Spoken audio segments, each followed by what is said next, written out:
teman-teman, Pak dosen. Kami dari kelompok kewirausahaan ingin memperkenalkan diri kami masing-masing.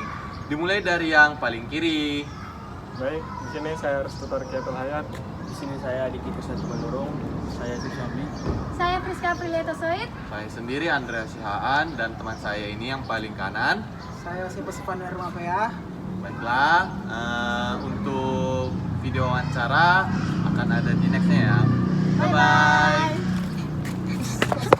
Baiklah, saya di sini sudah berada di lokasi wawancara, tepatnya di Jalan Tempuling nomor 146A. Nah, jenis usahanya itu adalah di sini ada ayam goreng dan seperti lele-lele goreng gitu. Namanya Smile Chicken. Di sini saya juga sudah bersama ownernya. Bisa perkenalkan. Wah. Sini saya juga sudah bersama ownernya langsung. Kepada Abang bisa diperkenalkan. Perkenalkan, nama saya Ardi Ruman Sitorus. Saya owner dari usaha ini, Smile Chicken.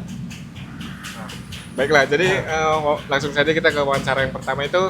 Pertanyaan saya itu, kapan awal mula usaha ini Abang bangun atau kapan berdirinya gitu? Nah, yang melatar belakanginya juga apa dan perubahannya dari awal bangun hingga sekarang ini apa yang dirasakan? Awal mula saya buka usaha ini tuh di tahun 2022 setelah saya tamat sekolah dan mau masuk kuliah. Latar belakang saya buka usaha ini karena kebetulan saya itu waktu SMA udah jualan dan bekerja dari kelas 1 SMA sampai kelas 2 SMA udah jualan, dari SMA juga udah bekerja dan lain-lain. Nah, setelah tamat sekolah saya kepikiran untuk buka usaha ini gitu karena sambil kuliah. Terus juga kondisi kemarin hari itu kurang bagus ekonomi.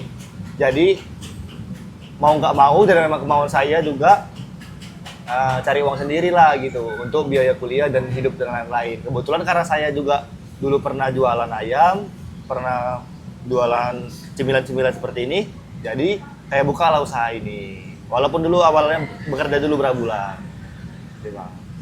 Jadi untuk yang perubahan dari awal gitu Bang? Bro, ya perubahan kalau untuk di usaha ya alhamdulillah lumayan berkembang.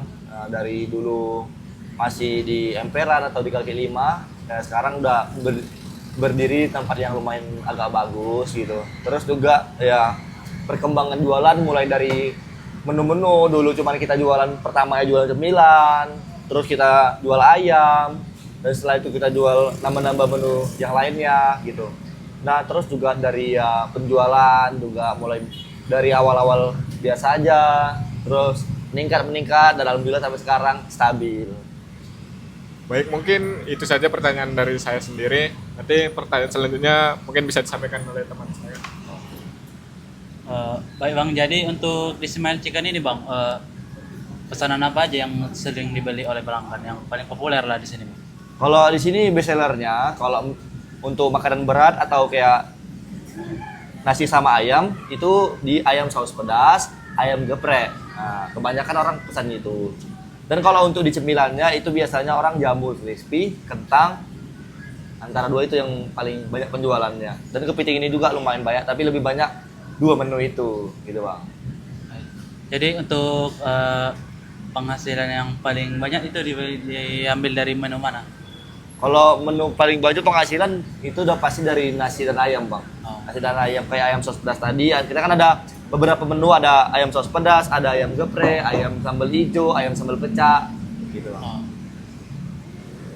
Baik Bang, mungkin dilanjut oleh teman saya.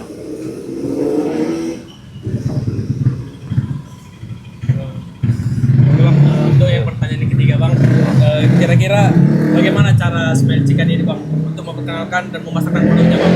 Atau dari sosial media kah, atau dari mulut ke mulut, atau dari entah TikTok itu atau Instagram gitu Bang? Kalau di Smile Chicken sendiri, hampir semuanya kita buat. Dulu mulai dari awal buka usaha, belum menggunakan sosmed, tapi masih dari banner, spanduk, branding tampilan jualan. Nah, dari mulut ke mulut itu juga dipakai. Nah, setelah itu udah satu tahun setengah jualan, di situ mulai di branding di sosial media. Dan kebetulan saya juga bikin konten juga di sosial media, gitu Bang. Berarti semua dipakai gitu ya Bang? Semua Bang dipakai. Kasih bang. Mungkin boleh di-spill bang media sosial dari Smile Chicken ini bang. Siapa Oh, tahu kalau- ada penontonnya. Kalau Smile Chicken nama Instagramnya smilechicken.mdn kalau Instagram, kalau TikTok Smile Chicken Medan. Nah, kalau untuk di Facebook juga sama, tapi lebih aktif di Instagram sama TikTok. Lebih aktif di dua media sosial Iya. aja bang. Oke. Mungkin pertanyaan selanjutnya nih bang, itu mengenai pengelolaan usaha ini bang. Jadi bagaimana sih cara abang itu mengelola usaha ini sehari-hari mulai dari persiapan, bahan baku, proses memasak hingga pelayanan kepada konsumen bang? Itu bagaimana itu bang? Oke, kalau misalnya untuk produk di sini, alhamdulillah sekarang saya udah punya tim, jadi udah ada beberapa pembagian.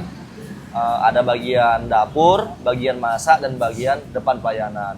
Ya saat ini memang belum rapi 100%, tapi masih dalam proses untuk rapi dari SOP dan lain-lain. Nah kalau untuk prosesnya biasanya kita tuh ada juga yang bagian belanja, termasuk saya juga. Jadi setelah belanja, biasanya malam belanja ada, dan besok dicek stok, setelah itu diolah lagi di pagi hari. Biasanya kalau pagi kita buat nasi, sambal, karena bukanya jam 1 supaya cepat gitu kan. Nah setelah itu baru kita masak mulai dari menu-menu utama kayak ayam, cemilan, dan menu yang lain.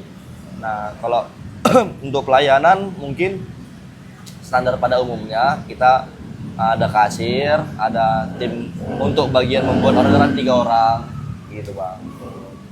Berarti abang juga turut campur lah ya bang dalam proses pembuatan dari produk-produk dari Smile Chicken ini ya bang? Iya bang, dulu pas awal-awal memang 100%, lama-lama saya bangun-bangun timnya, dan jadi sebagian tim 80% tim, 20% saya. Oke. Berarti masih bisa terjamin nih teman-teman dari kualitas dari Smile Chicken ini. Oke, pertanyaan selanjutnya mungkin ada teman saya nih bang. Boleh bang?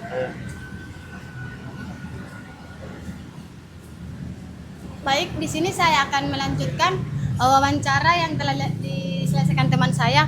Gini bang, pertanyaan saya itu nih kan bang, apa sih bang kendala dalam usaha bang ini gitu yang abang alami gitu? Kalau kendala itu lumayan banyak ya, bisa nggak terhitung. Cuman ya kalau di usaha ini, kalau untuk dulu di awal ya di penjualan kita masih sepi, di marketing. Nah setelah itu udah rame, mungkin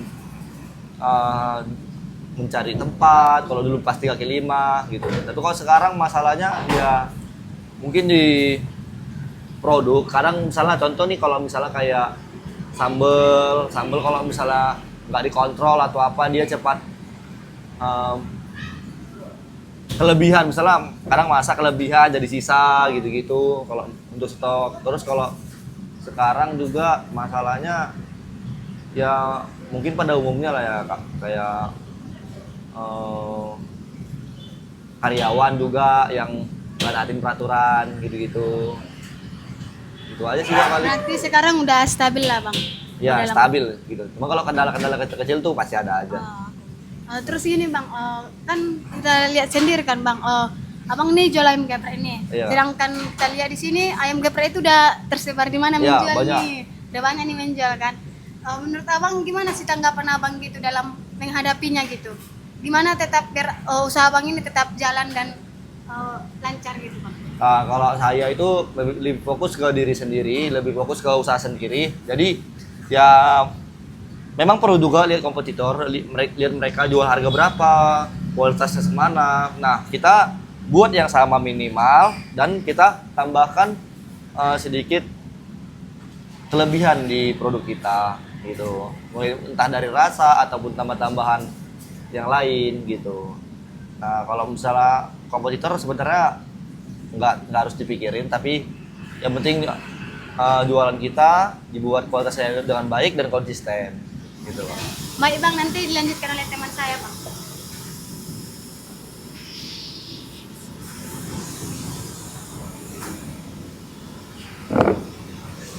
Oke bang, ini untuk mungkin bisa jadi untuk pertanyaan terakhir, Ya. yang dimana rencana abang ke depan itu gimana?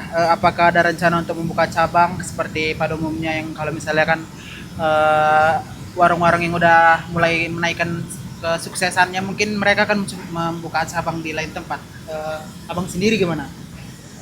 Kalau untuk buka cabang sebenarnya saya udah pengen kali, bahkan dari tahun lalu. Cuman karena kebetulan saya juga kuliah, jadi saya takut nanti gara-gara buka cabang kuliah saya nggak tamat. Jadi mungkin setelah tamat ini akhir tahun udah buka cabang. Bahkan target saya di setahun lagi harus punya 3. Karena memang dari dulu udah siap, dari mulai sistem, keuangan dan lain-lain udah disiapkan. Karena memang lu masih kuliah jadi belum berani. Takutnya nanti kuliahnya malah nggak tamat. Jadi ini setelah tamat kuliah gas terus, nggak ada cerita. Oke bang, berarti intinya abang udah ada niat untuk membuka, cuma Udah. masih ada terkendala oleh kuliah. Iya bang, waktunya masih dipakai.